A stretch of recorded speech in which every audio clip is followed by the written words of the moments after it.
ছোৱালী বিয়া দিয়া নিচিনা লাগি গৈছেগে যেন ছোৱালীহে বিয়া দিছোঁ বুকুখন হমহমাই গৈছে বেয়া মানে মোক মানে সিহঁততকৈ মোৰ বেছি বেয়া লাগে কল 3টা আনি পোৱালি 2টাক খোৱালোঁ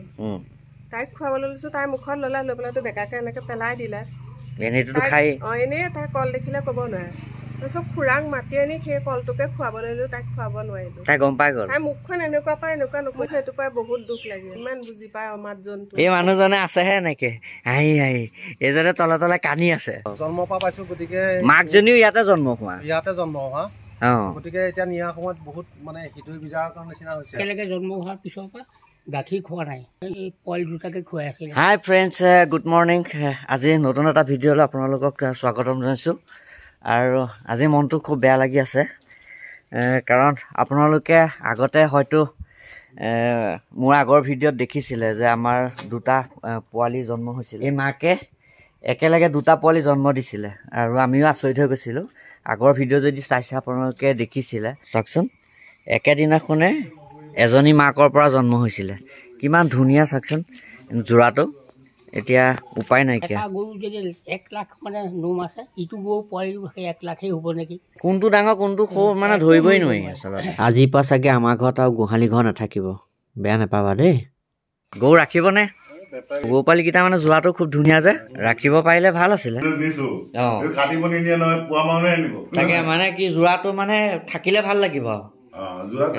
এয়া খুৰা মানে খুৰাই আচলতে ইমান ধুনীয়াকে ৰাখিলে কৰিলে ৰাতিপুৱা খোৱাৰ পৰা উঠি গৰু গোবৰ পেলায় গৰু বাহিৰলৈ উলিয়ায় পথাৰলৈ লৈ যায় আকৌ নিজৰ ঘৰৰ গাখীৰকণ গৰু পোৱালিকেইটাই খায় 2টা পোৱালি হোৱাৰ কাৰণে লোকৰ ঘৰৰ পৰা গাখীৰ আনি পেলাই নিজেই খায় ইমান গৰুৰ লগত চেক্ৰিফাইচ কৰিছে আজিকালি গাঁৱে গাঁৱে চুৰ হৈছে আমাৰ ঘৰৰ ওচৰে পাজৰে কেইবা ঘৰো মানে গৰু লৈ গৈছে ভয়তে মানে বেছি দিয়া হ'ল কাৰণ এইটো হ'ল ৰাস্তা আৰু এইটো হ'ল গোহালি গতিকে ইয়াৰ পৰা যদি লৈ গুচি যায় আৰু তেতিয়াও মানে কোনো গম নাপাব মানে মনটো খুব বেয়া লাগিছে আৰু কি বুলি ক'ম মানে মই ভাষা বিচাৰি পোৱা নাই আচলতে ৰাতিপুৱাৰ পৰা গধূলিলৈকে দেখি থকা এই গৰুকেইটা যেতিয়া হঠাৎ নাইকিয়া হৈ যাব তেতিয়া মনত কেনেকুৱা লাগিব সেইটো আপুনি ফিল কৰিব নোৱাৰিব যাৰ ঘৰত আচলতে গৰু আছে তেওঁলোকেহে এইটো অনুভৱ কৰিব পাৰিব আজিৰ পৰা গৰুকেইটা আৰু নাথাকে আৰু অহা বহাগত হয়তো আমাৰ ঘৰত গৰু নোৱাবলৈ গৰু নাই সেইটো কাৰণে বেছি বেয়া লাগিছে আৰু বহাগতে বেছি দিবলৈ বাধ্য হ'ল চোৰৰ উৎপাতত আমি গৰু ৰাখিব নোৱাৰিলোঁ যাৰ ঘৰত গৰু আছে অকণমান সাৱধানে ৰাখিব পাৰিলে অলপ চাই চিতি ৰাখিব মানে নহ'লে চোৰে ইমানেও অত্যাচাৰ কৰিবলৈ লৈছে ঘৰত তলা লগাই পেলাই গৃহস্থ ঘৰৰ গ্ৰিলত তলা লগাই পেলাই গৰু চুৰ কৰি পেলাই লৈ গুচি যায় ওচৰে পাজৰে গাঁওবিলাকৰ পৰাও তেনেকৈ গৰুবিলাক চুৰ কৰি নি আছে সেইটো এটা ভয়তে মানে গৰুকেইটা বেচিবলৈ বাধ্য হ'ল বস্তুৰ দাম বাঢ়িছে চাপৰৰ দাম বাঢ়িছে ঘাঁহৰ দাম বাঢ়িছে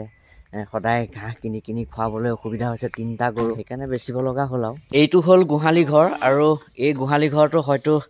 আজিৰ পৰা আমাৰ ঘৰত নাথাকিব একদম উদং হৈ আছে চাওক এতিয়া খালী লাগিছে হয়তো খুৰাই এই গোহালি ঘৰটো ভাঙি পেলাব আৰু এখন ঘৰ তেতিয়াহে সম্পূৰ্ণ হয় এখন গাঁৱলীয়া ঘৰ যেতিয়া এটা গোহালি ঘৰ থাকে এটা ভঁৰাল থাকে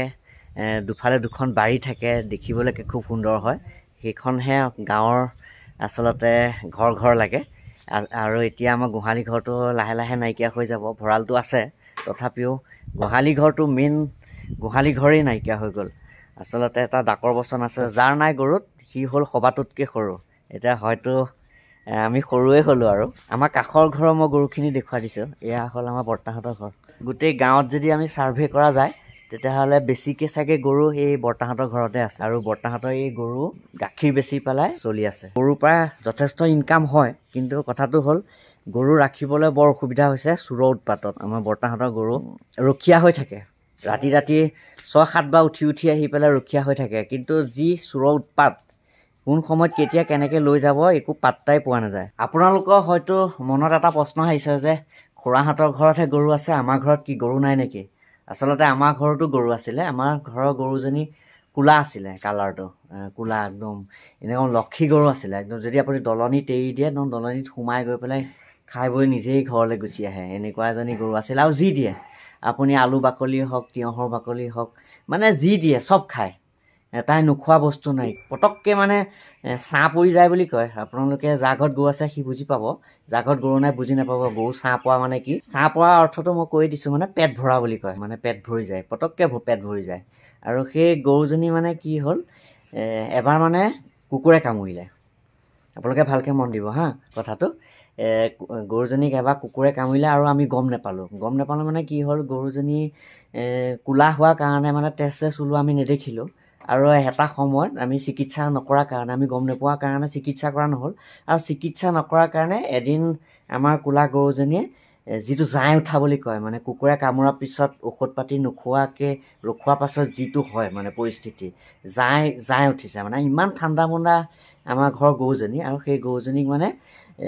কুকুৰৰ নিচিনা লক্ষণ মুখেদি ফেন চেন ওলাইছে কোনো ওচৰলৈ যাব নাই ঘৰৰ মানুহক চিনি নোপোৱা হ'ল খুচিবলৈ আহে একেবাৰে মানে ধৰ ফৰাই আছে আমি চুটিকৈ পেলাই বান্ধি থৈ দিছোঁ আৰু বহুত সমস্যাত আমি কৈছোঁ মানে আৰু ওচৰ পাজৰ চবেই মানে এটা কথাই কৈছে যে গৰুজনী যদি এতিয়া মৰিবই যিহেতু গৰুজনী মৰিলে আমি পেলাই দিয়াও মানুহ নাইকিয়া মানে কাৰোবাক হাজিৰা লগাই পেলাবলৈও কোনো সাহস নকৰে মানে এনেকুৱা হয় জাই উঠা গৰু মুখৰ পৰা ওলোৱা ফেন বা কটা চিঙা লাগে তাৰো মানে সেই জলাতংকৰ ৰোগত ভুগিব লগা হ'ব সেইটো ভয়তে মানে কোনো ওচৰ চাপি নহা হ'ল তাৰপিছত আমি কি কৰিলোঁ মানে বেপাৰীৰ লগত যোগাযোগ কৰিলোঁ বেপাৰী আহিলে আহি পেলাই মাত্ৰ আপোনালোকে শুনিলে আচৰিত হ'ব মাত্ৰ 11 টকা এটা আমাক দক্ষিণা হিচাপে দিছে মানে মাননি কৰিছে কৈ পেলাই গৰুজনী গাড়ীত উঠাই পেলাই লৈ গ'ল তাৰপিছত ক'লৈ নিলে কি কথা আমি সেই বেপাৰীৰ লগত যোগাযোগ নকৰিলোঁ আৰু মানে খুব বেয়া লাগিলে সেই গৰুজনী যেতিয়া আমাৰ ঘৰৰ পৰা গুচি গ'ল তাৰপিছত আমি আকৌ গৰু আনি পেলাই ৰাখিছিলোঁ আমাৰ ঘৰত কিন্তু গৰু আমি ৰাখিব নোৱাৰিলোঁ আৰু মানে তাৰপিছৰ পৰা গৰু আমাৰ ঘৰত নথকা হ'ল সেইকাৰণে মানে খুৰাহঁতৰ গৰুকেইটাকে আমি দুই ঘৰে মিলি পেলাই চোৱা চিতা কৰোঁ আৰু পাপাই কিবা ক'ব নেকি এয়া হ'ল মোৰ দেউতা আমাৰ গৰুজনী মানে ৰাঙলু মিয়া এটাই লৈ গ'ল তাৰপিছত আৰু বহুদিন আমাৰ ঘৰত গৰু নাই তেতিয়া আমাৰ শাহুৱে গৰু পোৱালি এটা দিলে চিউৰি গৰু পোৱালি এটা তাতো সেই গৰু পোৱালিটো কুকুৰে পাওঁ আমাৰ সিহঁতে নাজানে তাৰপিছত আৰু আমাৰ ঘৰত আহি পেলাই আকৌ মানে কিমান দিনৰ ভিতৰত আকৌ জাই উঠিল নহয় জাই উঠি পেলাই মোক মানুহক কামুৰিবলৈ আহে মুখত দি ফেন ওলায় তাৰপিছত আৰু পথাৰতে তেনেকৈ যেতিয়া হ'ল তাৰপৰা আৰু মানে বাচিব বুলি কোনেও নকয় আৰু গতিকে মানে সেই গৰু পোৱালিটো সেই ৰাঙলু মিয়াকে এনেই দি দিলোঁ আৰু তাৰ পিছৰ পৰাই মানে আমাৰ ঘৰত আৰু গৰু পোহাৰ কথাটো মনলৈ নহা হ'ল আপোনালোককো জনাইছোঁ যে যদি আপোনালোকৰ ঘৰৰ গৰু যদি কুকুৰে কামুৰিছে তেতিয়াহ'লে অনতি পলমে চিকিৎসা কৰক নহ'লে আমাৰ ঘৰৰ গৰুৰ নিচিনাকৈ জাই উঠি পেলাই যে মৃত্যু যে হ'ব এইটো খাটাং জলাতংকৰ ৰোগত ভুগিব আৰু এটা সময়ত মৃত্যু হ'ব এইটো হ'ল গৰু দানা খোৱা পাত্ৰ এইটো পকা দি বনোৱা আছে আৰু এনেকুৱা পাত্ৰত কিয় গৰুক দানা খুৱাব লাগে মই সেইটো আপোনাক বুজাই আছোঁ বহুতে কি কৰে চৰিয়া বা প্লাষ্টিকৰ চৰিয়া হওক বা চিলভাৰৰ চৰিয়া হওক বা বাল্টিঙত গৰুক দানা খুৱায় আচলতে তেনেকৈ দানা খুৱাব নালাগে কিয় দানা খুৱাব নালাগে মই সেইটো আপোনালোকক বুজাই আছোঁ মানে ইয়াত প্লাষ্টাৰ কৰা নাই খহলা আছে এই জেগাখিনি খহলা আছে তাৰ মানে কি হৈছে গৰুৱে যেতিয়া জিভাই চেলেকি পেলাই খায় কেতিয়াবা কি হয় গৰুৰ জিভাখনত হেৰি থাকে এই জিভাত চিকৰা লাগে আৰু সেই চিকৰাটো গৰুৱে এৰুৱাব নোৱাৰে আপোনালোকে মন কৰিব কথাটো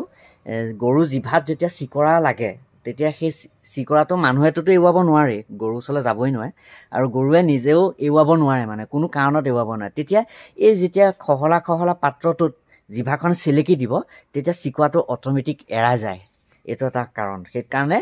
সদায় গৰুক এনেকুৱা পকাৰে বনোৱা পাত্ৰত গৰুক দানা খুৱাব লাগে বাল্টিঙত নহয় চৰিয়াত নহয় এই কথাটো মন কৰিব আপোনালোকৰ গৰুৰ জিভাটো কেতিয়াবা চিকৰা থাকিব পাৰে আৰু সেই কথাটো আপুনিও গম নাপাব আৰু সেই চিকৰাটো যেতিয়া লাগিব সি নেৰায় ইমান সহজে এইটোৱে আছিল আজিৰ ভিডিঅ' আৰু আশা ৰাখিছোঁ আপোনালোকে ভিডিঅ'টোৰ পৰা দুই এটা কথা জানিবও পাৰিছে যদি আপোনালোকে ভাল পাইছে তেতিয়াহ'লে কমেণ্ট এটা কৰি পেলাই জনাব যদি চেনেলটো আপোনালোকে নতুনকৈ চাইছে তেতিয়াহ'লে ছাবস্ক্ৰাইব কৰি ৰাখিব লাইক কৰিব কমেণ্ট কৰিব ভাল লাগিব আহি আছোঁ আন এটা নতুন ভিডিঅ'লৈ গতিকে বাই বাই